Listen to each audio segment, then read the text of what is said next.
Hello everyone, welcome to my YouTube channel. तो आज का हमारा video CTET paper 2 social science से है।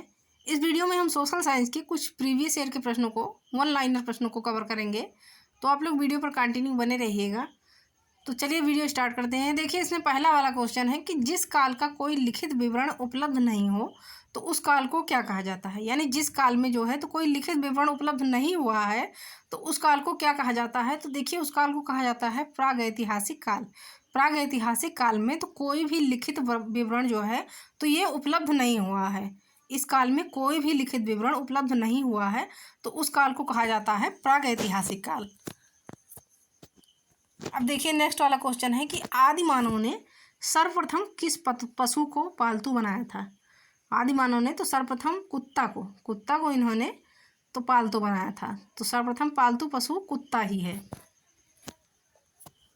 अब देखिए, अगला क्वेश्चन है कि आधुनिक होमोसेपियंस यानी आधुनिक मानव होमोसेपियंस मानव का उद्भव किस काल में हुआ। तो आधुनिक होमोसेपियंस मानव का उद्भव तो ये हुआ है उच्च पुरापाषाण काल में। अब देखिए, अगला क्वेश्चन है कि मानव ने आग का प्रयोग किस काल में प्रारंभ किया। तो मानव ने आग का प्रयोग नवपाषाण काल में प्रारंभ किया है। अब देखिएगा, नेक्स्ट वाला क्वेश्चन है कि मानव ने सर्वप्रथम किस धातु का प्रयोग किया। तो मानव ने सर्वप्रथम प्रयोग किया है तांबा का। तांबे धातु का प्रयोग तो सर्वप्रथम मानव ने किया है।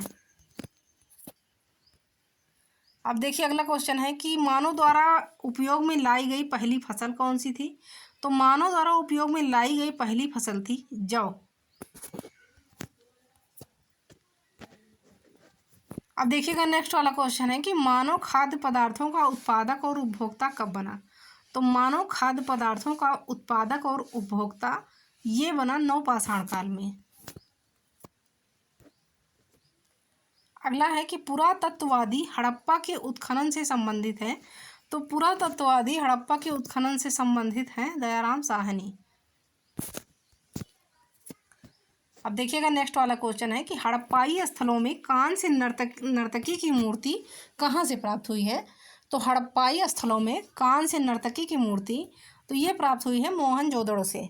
अब मोहनजोदड़ो का अर्थ होता है मृतकों का टीला। मृतकों का टीला।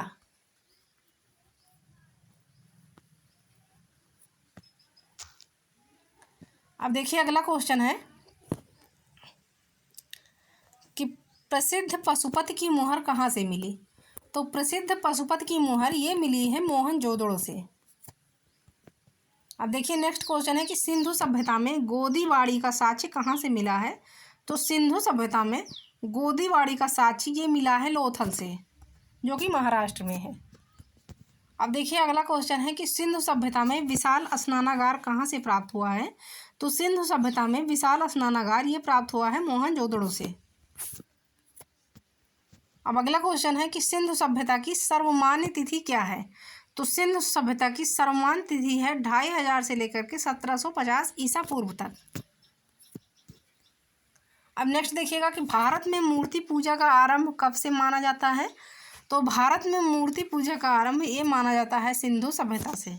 यानी सिंधु सभ्यता से तो भारत में मूर्तियों की पूजा का आरंभ माना जाता है। अब देखिए, अगला क्वेश्चन है कि ऋग्वैदिक आर्य किसकी पूजा करते थे। तो ऋग्वैदिक आर्य जो ऋग्वैदिक राजा थे तो ये पूजा करते थे प्रकृति की। नेक्स्ट देखिएगा कि आर्य भारत में सबसे पहले कहाँ पर बसे। तो आर्य भारत में सबसे पहले बसे सप्त सैंधव प्रदेश में। अब देखिएगा, अगला क्वेश्चन है कि आर्यों का मूल निवास था। तो आर्यों का मूल निवास था एशिया माइनर में। अगला क्वेश्चन है कि प्रसिद्ध गायत्री मंत्र किस वेद से लिया गया है। तो प्रसिद्ध गायत्री मंत्र ये लिया गया है ऋग्वेद से। नेक्स्ट क्वेश्चन देखिएगा कि सत्यमेव जयते उक्ति कहाँ से ली गई है।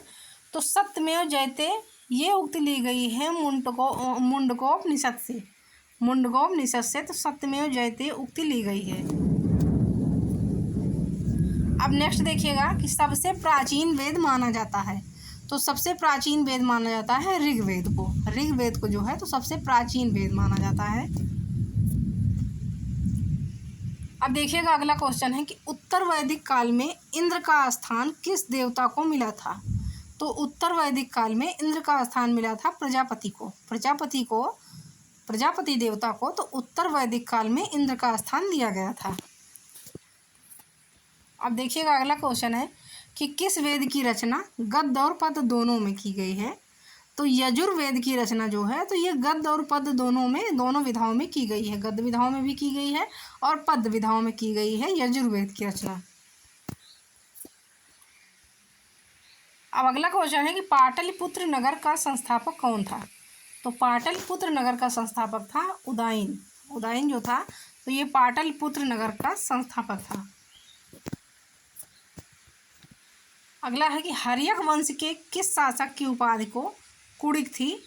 तो हर्यक वंश के देखिएगा अजातशत्रु शासक की उपाधि को कुड़िक थी। नेक्स्ट क्वेश्चन है कि सिकंदर के समय मगध पर किसका शासन था। तो सिकंदर के समय मगध पर शासन था धनानंद का। अगला है कि कालाशोक की राजधानी क्या थी। तो कालाशोक की राजधानी थी पाटलिपुत्र। नेक्स्ट है कि सर्वे छत्रांतक अर्थात क्षत्रियों का नाश करने वाला कहा गया।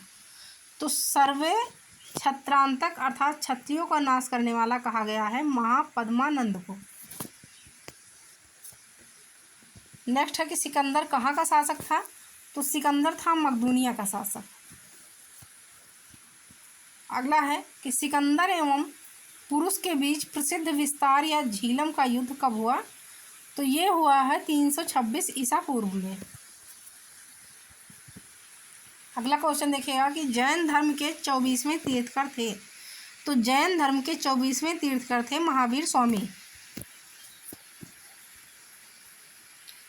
अगला है कि महावीर ने जैन धर्म में पूर्व से प्रतिपादित 4 महाव्रतों में से कौन सा 5वां व्रत तोड़ा। तो महावीर ने जैन धर्म में पूर्व से प्रतिपादित 4 महाव्रतों में से 5वां व्रत तोड़ा। तो वो था ब्रह्मचर्य। अब नेक्स्ट क्वेश्चन देखिएगा कि जैन धर्म के त्रिरत्न कौन कौन से थे। तो जैन धर्म के त्रिरत्न थे सम्यक ज्ञान, पहला रत्न था सम्यक ज्ञान, सम्यक दर्शन तथा सम्यक आचरण। ये तीनों जो थे तो जैन धर्म के त्रिरत्न थे। अब देखिएगा नेक्स्ट वाला क्वेश्चन है कि महावीर ने किस भाषा में अपना उपदेश दिया था। तो महावीर ने प्राकृत भाषा में अपना उपदेश दिया था। अगला क्वेश्चन देखिएगा कि महावीर का जन्म कहाँ हुआ था। तो महावीर का जन्म हुआ था वैशाली में जो कि कुंडग्राम में है। तो महावीर का जन्म जो है तो ये वैशाली के कुंडग्राम में हुआ था। अब अगला देखिएगा अगला क्वेश्चन है कि महात्मा बुद्ध ने अपना पहला उपदेश कहाँ पर दिया। तो महात्मा बुद्ध ने अपना पहला उपदेश दिया है सारनाथ में। नेक्स्ट देखिए कि प्रथम जैन संगति कहाँ पर आयोजित की गई। तो प्रथम जैन संगति ये आयोजित की गई है पाटलिपुत्र में।